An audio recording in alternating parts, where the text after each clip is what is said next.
Oke, yang pertama dari metode kelompok kecil, metode penyuluhan untuk sasaran kelompok kecil yaitu diskusi kelompok.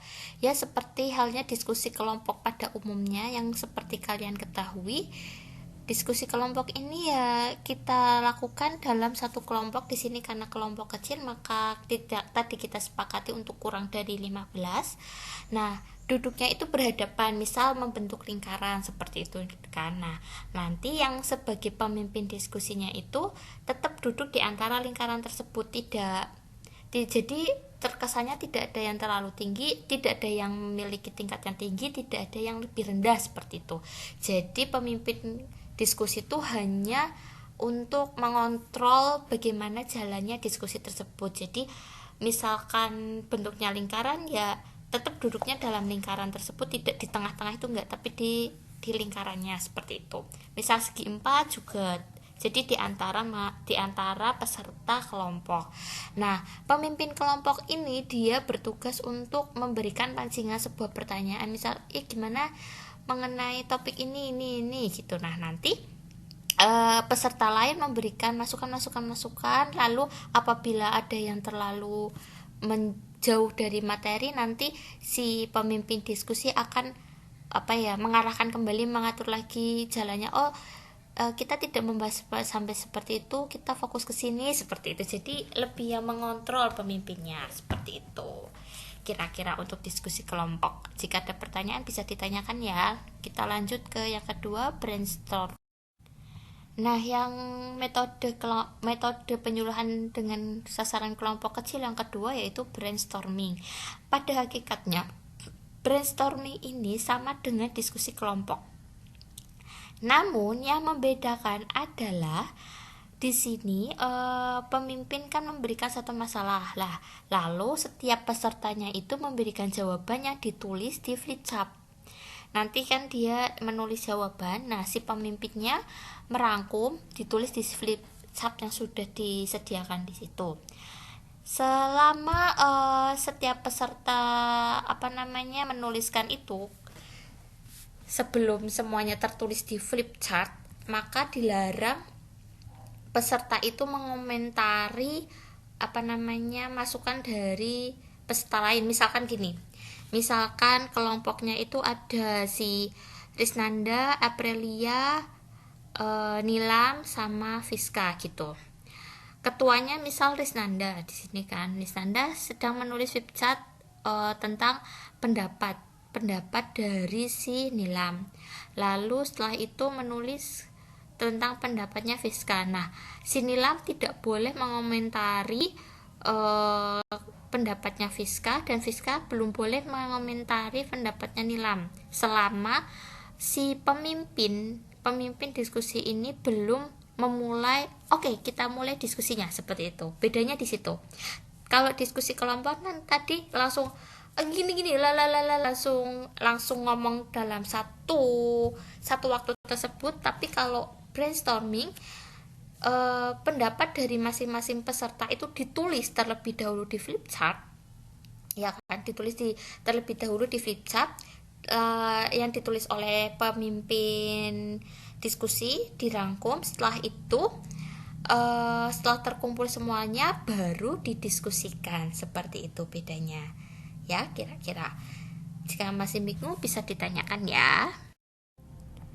Nah, untuk metode berikutnya yaitu snowballing. Nah, kalau snowballing ini berbeda dari yang tadi. Kalau ini kelompoknya itu dibagi dalam pasangan-pasangan gitu. Nah, nanti beri suatu pertanyaan atau masalah pada satu pasangan tersebut. Setelah 2 menit, 2 pasangan bergabung menjadi satu, membahas itu, lalu 2 menit lagi menjadi satu. Jadi pertama kan satu pasangan 2 orang tuh kan, bahas, lalu kan ada 2 orang kayak gitu kan. Nah, dalam 2 menit pasangan A dan pasangan B bergabung membahas yang tadi dari kesimpulan dari kelompok A dan kelompok B seperti ini, digabung enaknya gimana. Oke, didapatkan kesimpulan C misal seperti itu kan. Nah, lalu setelah 2 menit bergabung dengan kelompok C seperti itu. Kelompok C tadi dengan kesimpulan AB digabung dengan kelompok C, membahas nanti didapatkan kesimpulan lagi. Nah, begitu seterusnya sampai terjadi diskusi kelompok, kelompoknya itu habis seperti itu. Jadi misalkan nih kalau di kelas kita nih, pertama Cahyadi dengan Aprilia, lalu itu kelompok A, kelompok B-nya Nilam dengan Tita. Nah, setelah 2 menit kalian berempat bergabung. Nah, begitu seterusnya sampai habis semua pasangan yang ada, seperti itu. Nah, metode berikutnya yaitu bus group. Namanya bus group itu kelompok-kelompok kecil. Nah, makanya di sini dibagi menjadi kelompok-kelompok kecil. Nah, setiap kelompok itu membahas permasalahan yang sama, bisa juga yang tidak sama, seperti itu. Jadi antara satu kelompok dengan kelompok lain bisa sama, bisa tidak sama. Lalu setelah itu, setelah sudah didapatkan kesimpulan, dipresentasikan, lalu kita diskusikan, dibuat kelompok berdiskusi bareng, seperti itu. Kira-kira untuk bus group gitu ya. Nah, yang ini merupakan metode role play. Jadi agar lebih mudah memahami dari materi yang akan diberikan, maka salah satu anggota kelompok itu ditunjuk sebagai pemeran tertentu. Misalkan dalam satu kelompok itu ada 5 anggota gitu ya, 5 peserta gitu. Nah, 2 kelompok itu yang satu menjadi ahli gizi, yang satu menjadi pasien dengan penyakit apa, lalu melakukan konsultasi gizi. Nah, itu dengan cara role play. Jadi yang anggota kelompoknya memperhatikan, oh ternyata seperti itu ya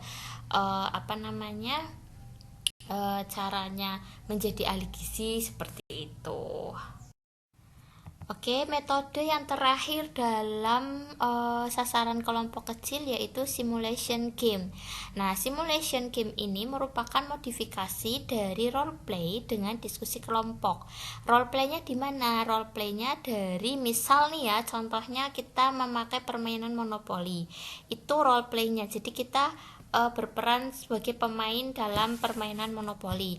Nah, ada satu narasumber yang yang berfungsi sebagai pemimpin diskusi. Nah, itu seperti diskusi kelompok kan.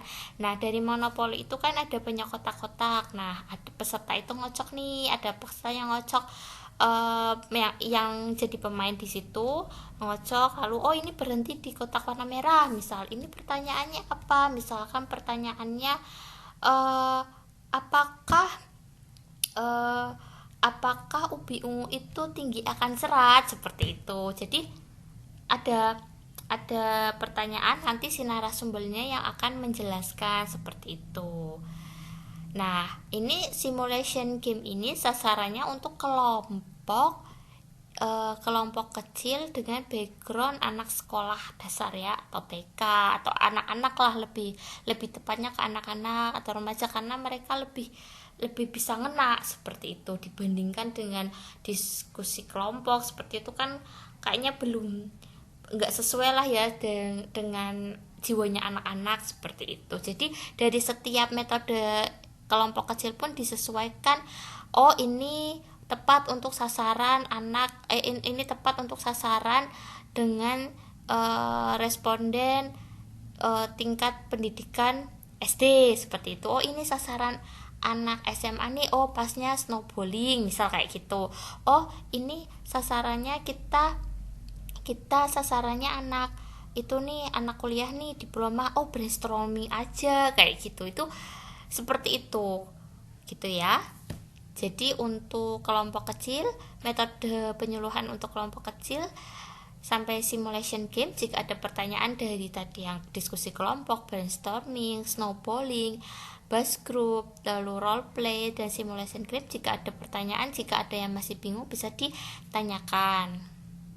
Kita lanjut ke media promosi kesehatan.